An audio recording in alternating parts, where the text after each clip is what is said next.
Om Swastiastu, Assalamualaikum warahmatullahi wabarakatuh, Shalom, Namo Buddhaya, dan Salam Harmoni. Perkenalkan, nama saya Juliana Safika dengan akhiran NIM 1218 dari kelas 4C. Di sini saya akan menjelaskan mengenai materi-materi etika bisnis profesi. Materi dari bab yang pertama adalah definisi dasar etika bisnis profesi.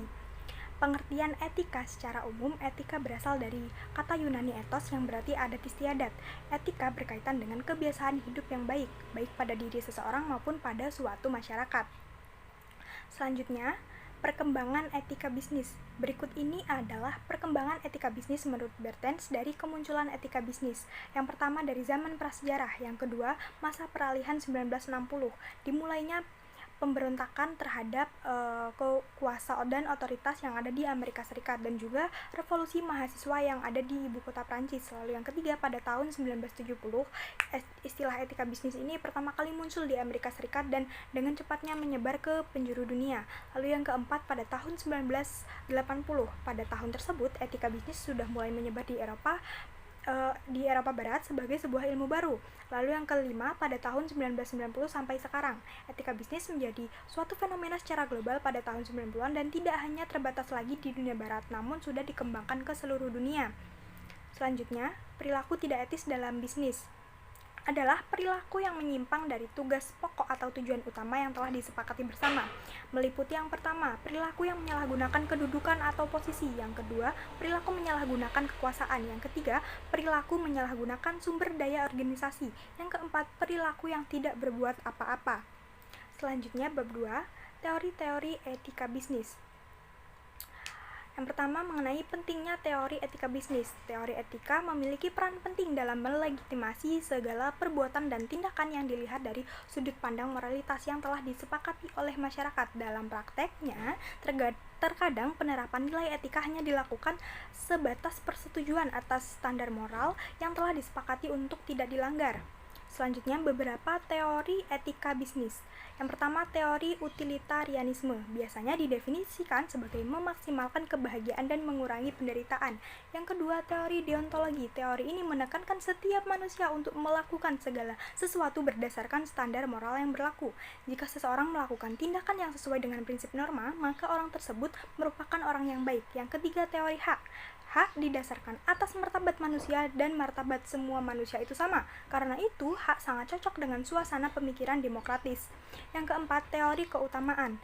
Teori ini lebih berfokus pada manusia sebagai pelaku moral. Teori keutamaan memandang cara orang bersikap seperti baik atau tidak, ramah atau tidak, jujur atau tidak, dan lain sebagainya. Keutamaan dalam teori ini diartikan sebagai watak yang diperoleh seseorang yang memungkinkannya bersikap baik secara moral. Memasuki bab 3, etika yang berhubungan dengan kehidupan sehari-hari. Mencakup hal-hal mengenai beberapa, yaitu yang pertama ada hak dan kewajiban individu dalam organisasi dan perusahaan. Yang pertama adalah hak dan kewajiban individu. Hak adalah sesuatu yang mutlak menjadi milik kita dan penggunaannya itu tergantung kepada kita sendiri. Yang kedua, kewajiban pegawai terhadap perusahaan. Yang ketiga, kewajiban perusahaan terhadap pegawai. Ada dua masalah yang berkaitan dengan kewajiban ini. Yang pertama yaitu kelayakan gaji dan yang kedua adalah kondisi kerja pegawai. Lalu selanjutnya yang keempat adalah organisasi politik. Dalam model politik, individu dilihat berkumpul membentuk sebuah koalisi yang selanjutnya saling bersaing satu sama lain, memperebutkan sumber daya, keuntungan dan juga pengaruh. Lalu yang kelima ada hak pegawai yang meliputi yang pertama hak privasi, yang kedua kebebasan suara hati, yang ketiga whistleblowing atau pelanggaran, dan yang keempat hak untuk berpartisipasi dan manajemen partisipatif, dan yang kelima adalah hak proses yang layak dan PHK sepihak. Selanjutnya ada peduli dan menghargai orang lain. Pengertian peduli adalah sebuah nilai dasar dan sikap dalam memperhatikan dan bertindak secara proaktif terhadap kondisi atau keadaan sekitar. Yang selanjutnya menghargai, dan yang selanjutnya ada toleransi, empati, dan sikap positif. Memasuki bab keempat, arah bisnis dan tujuan penerapan etika dalam aspek bisnis, norma, dan hukum. Etika bisnis berpusat pada studi tentang masalah moral dalam dunia bisnis. Berkaitan dengan konsep tersebut terhadap dua pendekatan yang digunakan, yaitu pendekatan normatif dan pendekatan perilaku. Dari situasi tertentu, etika terkadang lebih berperan untuk pengambilan keputusan, sedangkan dari sudut pandang tertentu, hukum memiliki kekuatan tersendiri terhadap keputusan yang diambil. Selanjutnya, misi etika bisnis.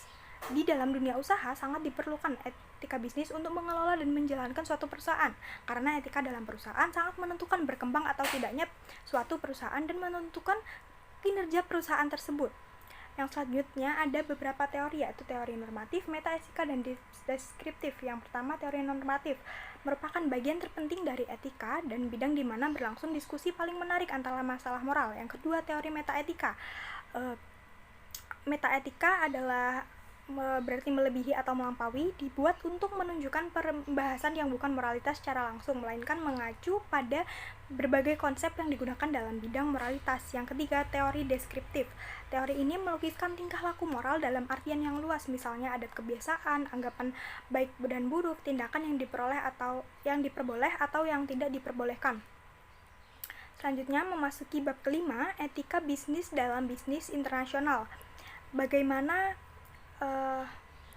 pengertian bisnis internasional? Bisnis internasional merupakan suatu kegiatan bisnis yang dilakukan melewati batas-batas suatu negara.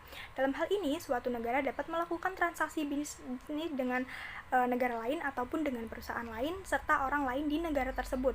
Lalu yang selanjutnya adalah apa itu bisnis internasional?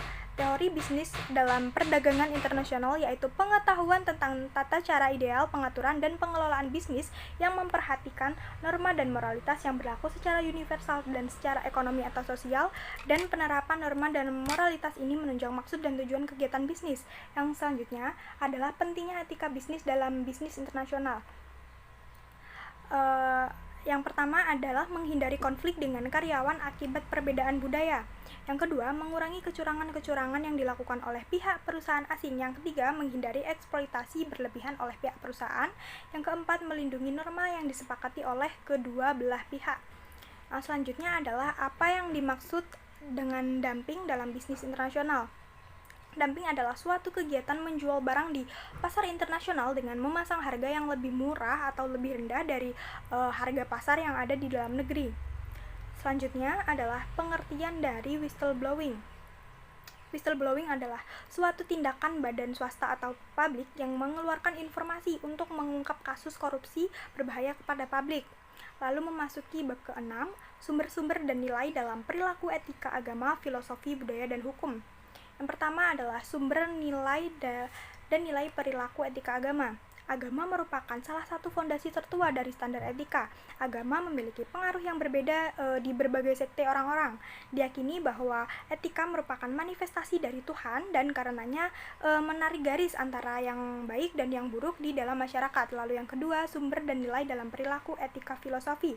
Ajaran filosofi bersumber dari ajaran-ajaran yang diwariskan dari ajaran-ajaran yang sudah diajarkan dan berkembang lebih dari 2000 tahun yang lalu. Etika filosofi adalah suatu etika yang berasal dari aktivitas berpikir yang dilakukan oleh manusia, atau bisa juga dikatakan etika merupakan bagian dari ilmu filsafat. Lalu yang ketiga, sumber dan nilai dalam perilaku etika budaya. Merupakan satu kesatuan yang tidak dapat dipisahkan dari kehidupan manusia dalam sehari-harinya, karena manusia beretika dan akan menghasilkan budaya yang beretika pula. Budaya merupakan sebuah warisan dari satu generasi ke generasi selanjutnya, di mana nilai-nilai atau aturan yang telah ada sebelumnya menjadi acuan dan dilestarikan sesuai dengan ajaran-ajaran pendahulunya. Lalu yang terakhir adalah sumber dan nilai dalam perilaku etika hukum. Hukum adalah sebuah prosedur dan kode etik yang ditetapkan oleh sistem hukum negara. Mereka dimaksudkan untuk memandu perilaku manusia dalam tatanan sosial. Sumber-sumber hukum sendiri, yang pertama ada undang-undang, yang kedua peraturan pemerintah, yang ketiga putusan pengadilan, dan yang keempat ada etika profesi. Sekian materi yang dapat saya sampaikan, kurang lebihnya saya mohon maaf. Wassalamualaikum warahmatullahi wabarakatuh.